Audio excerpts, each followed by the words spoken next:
Her hands were trembling as the soldiers lifted her into the carriage. She was 16 years old. Court records would later remember her as Consort Han, one of the Korean tribute women sent into the Ming palace. But in that moment, she was only a daughter being taken away. Her mother stood at the roadside holding a document she could not read. She pressed an inked thumb where a signature should have been. One less mouth to feed, one less child to protect in a time when famine made every winter a calculation of survival. The carriage door closed.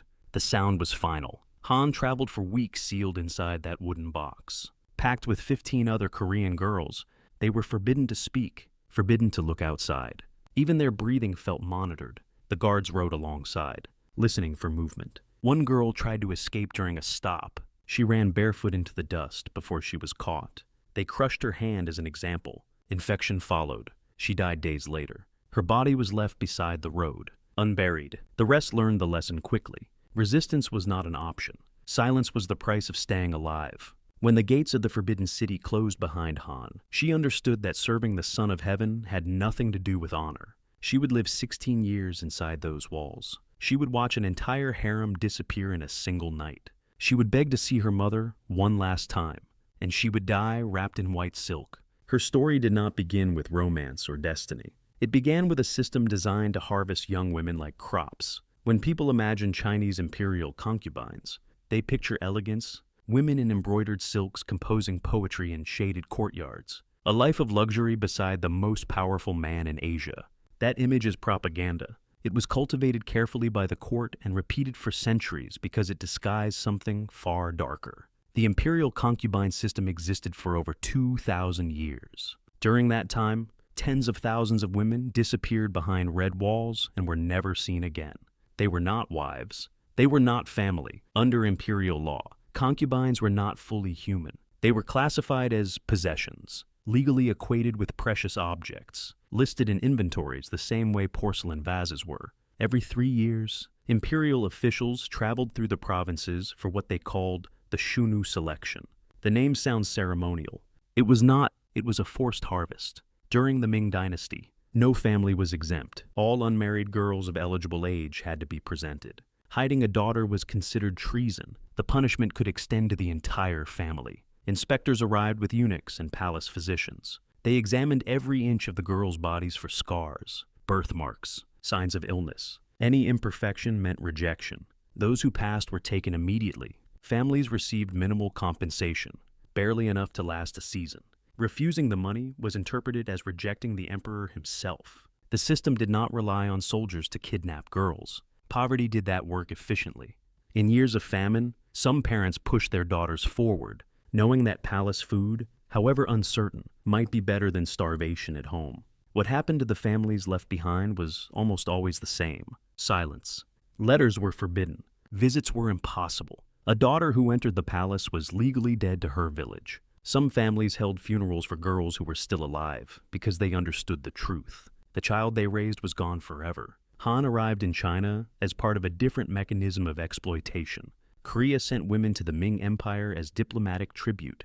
Between 1408 and 1435, more than 100 Korean women were delivered to the Forbidden City. Not as guests, as property, their foreignness offered no protection. In some ways, it made their isolation worse. The day Han crossed the palace threshold, she ceased to exist as a person. She became a number, a possession. But before she could serve, she had to be broken. The women did not go directly to the harem. First came what the eunuchs called refinement, a process that could last from 6 months to 2 years. The first phase was identity destruction. Their hair was cut short, a mark of dishonor in Chinese culture. Their names were stripped away and replaced with numbers or generic titles. They were forbidden to speak of their families. Mentioning a mother could result in beating. Any object brought from home was confiscated and burned. The message was clear: your past is a weakness. Forget it. They slept in crowded barracks, sometimes 20 women to a room. They were woken before dawn and sent to sleep after midnight. For months, they lived in a state of exhaustion so complete that resistance became physically impossible. Hunger blurred memory. Fatigue crushed defiance. This was not accidental. It was a calculated strategy used in institutions across history. Break the body first, and the mind will follow. The second phase was submission training. The women learned dozens of different ways to bow. They practiced 8 hours a day. A bow performed incorrectly was punished with bamboo rods across the legs. Many carried those scars until death. They were trained to walk without sound, to keep their eyes lowered, to respond before being asked. They learned how to exist without taking up space, how to smile when they wanted to scream. One Qing Dynasty manual listed 47 separate rules for how to stand in the emperor's presence. 47 ways to exist in a single moment. Violate any one of them, and punishment followed. The third phase was preparation to serve the emperor. Palace documents describe this stage with chilling detachment. Monthly examinations, treatments for those deemed inadequate, clinical notes written as if the subject were livestock. The language is careful, sanitized, but the intent is unmistakable. This was a systematic process designed to eliminate physical and psychological resistance. Administrative records discuss these women the way one might discuss training horses. After months, sometimes years, those who survived were considered ready to enter a world where their suffering had only just begun. After training, the girls were absorbed into the official system. Here began another form of hell. The hierarchy was absolute. At the top stood the empress, the emperor's sole official wife. Below her, the imperial consorts, then multiple ranks of concubines. And at the bottom, hundreds of low-ranking women and preparatory girls whose fate had not yet been decided. Rank determined everything: food rations, clothing colors, room size, access to servants, even the dishes you ate from. The empress received more than 20 pounds of prime meat each day. A low-ranking concubine received a fraction of that, often less after corrupt eunuchs siphoned supplies. Many of the lowest-ranking women suffered from chronic malnutrition. Their teeth loosened, their hair thinned, they aged decades in a few years, and the cruelty was circular. Their declining appearance made them even less likely to be summoned. The system was designed to erase them slowly. The emperor did not visit his concubines. They were summoned.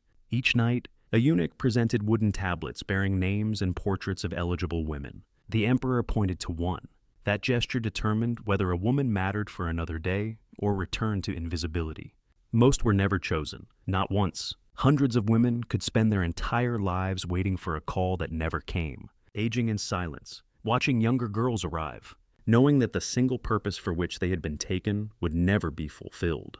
And yet they could not leave, could not marry, could not build another life. They were property in permanent storage. Han waited among them. She learned the rules. She learned silence. She learned that hope was dangerous. And beyond the red walls, the world she came from faded into something that felt like a dream. Her story, like tens of thousands of others, was only beginning. After training ended, survival did not improve. It narrowed. Inside the Forbidden City, the Imperial harem was not a residence. It was an ecosystem engineered to keep women small, isolated, and afraid. Hundreds of them lived within a few courtyards, watched constantly by eunuchs who answered to no one except the emperor and the empress.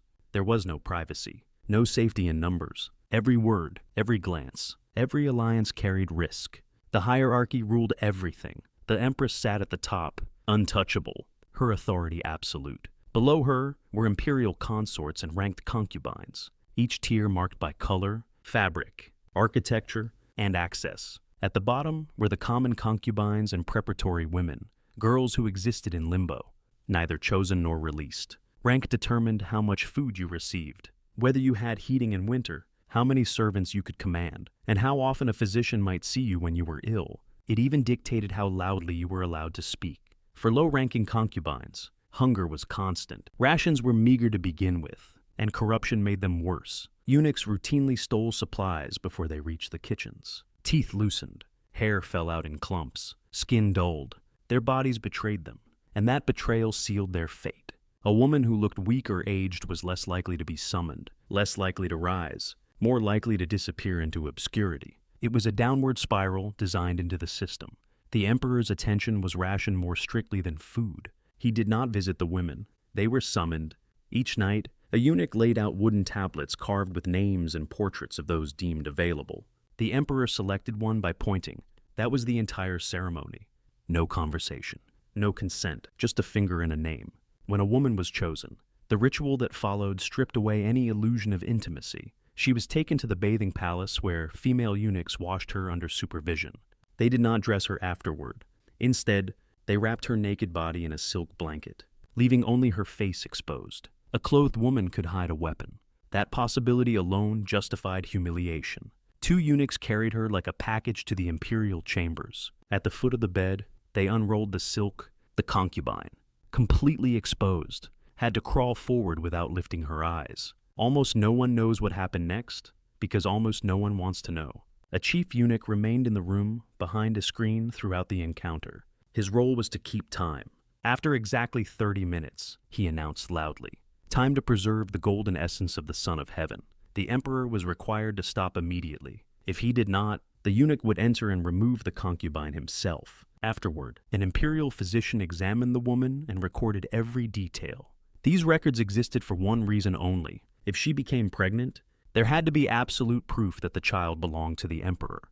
And yet, for most women, this ritual never happened at all. There were hundreds of concubines, sometimes over 1,000. The emperor might summon 1 or 2 per week. Do the math. A woman could spend decades waiting, aging quietly, knowing she would never be chosen, her entire life reduced to anticipation that never resolved.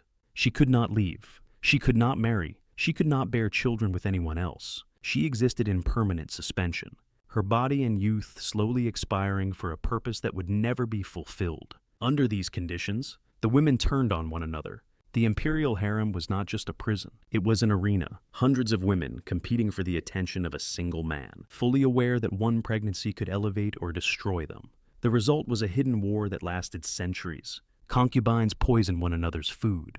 They bribed eunuchs to remove rivals' names from the selection tablets. They spread rumors designed to make others fall from favor. Historical records document cases of women slipping abortifacients into a pregnant rival's tea. If the baby died, so did the mother's future. The logic was ancient. Centuries before the Qing, the same cruelty ruled the palace. Empress Wu Zetian, one of the few women to rule China in her own name, was accused by later historians of killing her own infant daughter and blaming a rival concubine. That rival was executed. Wu rose to power. The story is disputed, but the fact that it was believable says everything about the culture of the harem.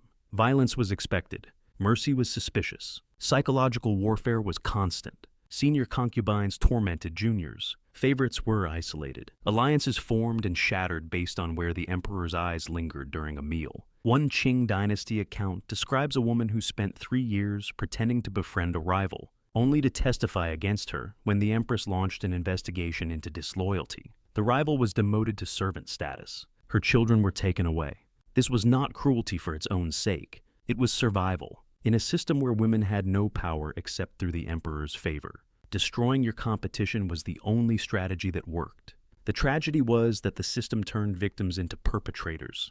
Women who had been kidnapped, trained, and dehumanized learned to do the same to others, because the alternative was being destroyed first. And if a woman somehow survived the warfare and caught the emperor's attention, if she became pregnant, that was when the real nightmare began. Pregnancy was not a reward. It was a sentence. A low-ranking concubine who conceived was immediately isolated in the most remote palaces of the Forbidden City. She lived under constant surveillance. No visitors, no letters. No walks in the gardens? For 9 months, she existed in confinement. Her body watched as if it were evidence. When the child was born, it was taken from her almost immediately. If it was a boy, he was handed to wet nurses and raised far from his biological mother. She might see him once or twice a year, under supervision, forbidden to touch him.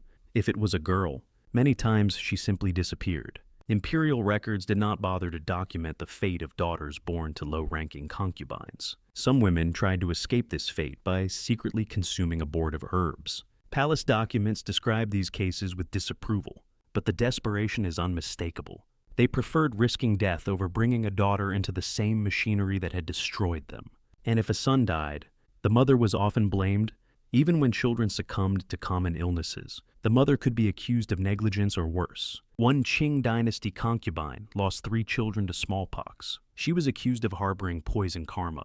Her punishment was 40 years of solitary confinement in a single room, forbidden from seeing any other member of the imperial family. Her crime was burying her children. Her sentence was dying alone. Han watched all of this unfold. She learned that attention was dangerous and invisibility was safer. She learned that the walls listened, that friendships were temporary, that pregnancy could be a curse. She survived by becoming small, quiet, forgettable. But the palace did not reward survival. and nothing inside those red walls prepared the women for what came next. In 1421, a single rumor would turn the Forbidden City into a slaughterhouse. Nothing inside the Forbidden City prepared the women for what happened in 1421. Emperor Yongle had just completed his greatest achievement, the inauguration of the Forbidden City itself. The vast palace complex was meant to symbolize eternal order, cosmic harmony, and absolute control. It was the peak of his power. And then a rumor slipped through the walls. One of the emperor's favored concubines was found dead. The official announcement declared poisoning, but within the palace, a different story spread in whispers. The woman, it was said, had taken her own life after an affair with a palace eunuch. Worse still, the rumor hinted at the unthinkable, that the emperor himself was impotent. For a ruler whose authority rested on divine masculinity and heavenly mandate, this was not scandal, it was annihilation. Yongle did not order an investigation to uncover the truth. He ordered one to erase it. In a single night, approximately 800 women of the Imperial harem were executed. Not only concubines, but servants, cooks, laundresses, any woman who might have seen, heard, or suspected something. Guilt was irrelevant. Proximity was enough. The method was lynching, death by 1,000 cuts, an execution designed to prolong suffering. The executioners were instructed to make it last. Some victims took hours to die. The screaming carried through the palace until dawn. Girls as young as 12 were killed. Pregnant women were not spared. Women who had served the palace for decades were cut down beside newcomers who had barely learned the rules. By morning, the courtyards were slick with blood. Eunuchs carried buckets of water from the palace wells and scrubbed the stone clean. Those same wells would later become places of quiet suicide.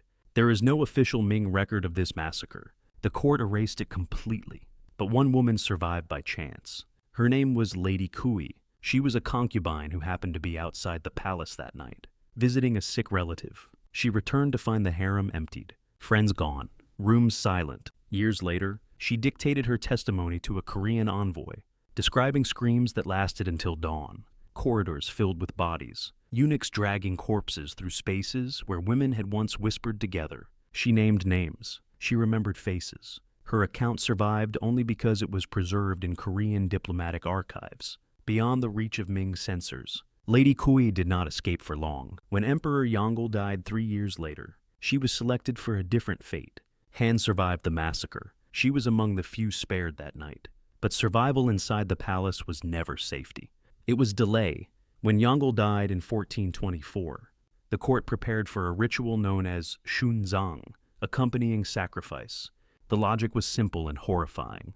The emperor would need companionship in the afterlife, and who better than the women who had served him in life? 3 days after the emperor's death, eunuchs compiled a list between 5 and 30 women, depending on the ruler, were chosen. They were given a final meal, foods they had never tasted, wine they were usually forbidden to drink. Some accounts describe musicians playing softly as the women ate, as if the palace were hosting a celebration rather than preparing an execution. Then they were offered a choice. The first option was to hang themselves voluntarily using white silk cords. This was called an honorable death. Their families received compensation and official recognition. Some families encouraged acceptance, knowing the alternative would be worse. The second option was refusal.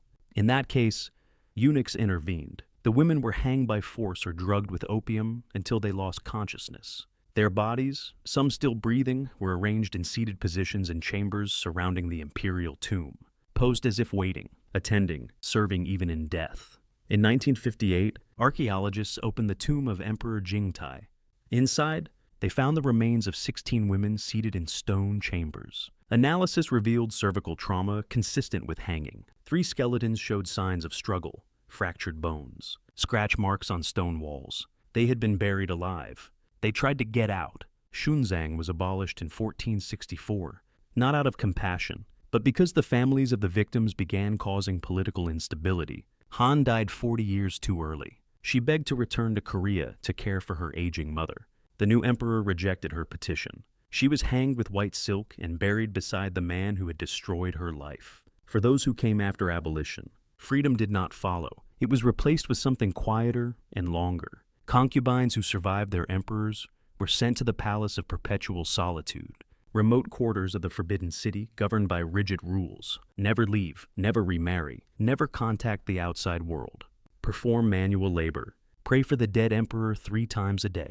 They slept on mats on stone floors. Food was basic. Illnesses were treated only if they threatened to spread. Many went mad. Others stopped eating. The most common escape was drowning. During the 18th century, an average of 12 bodies per year were pulled from palace wells. Guards removed them at night without ceremony. No records, just one less number. The youngest recorded widow was 14. She had been married to an elderly emperor for 3 months before he died. She spent the next 61 years in enforced mourning, dying at 75 after an adult life spent grieving a man she barely knew.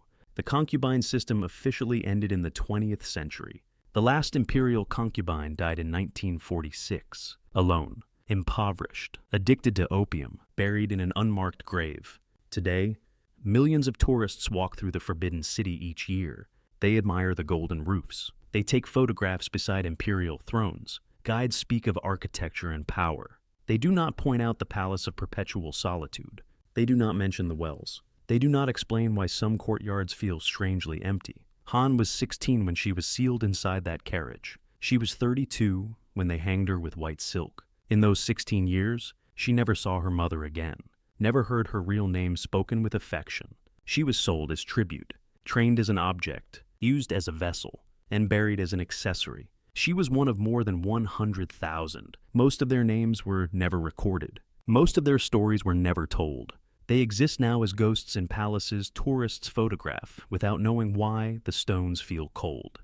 Modern history prefers triumph. Memory is inconvenient, but silence does not honor the dead. The walls still stand. The stones still remember.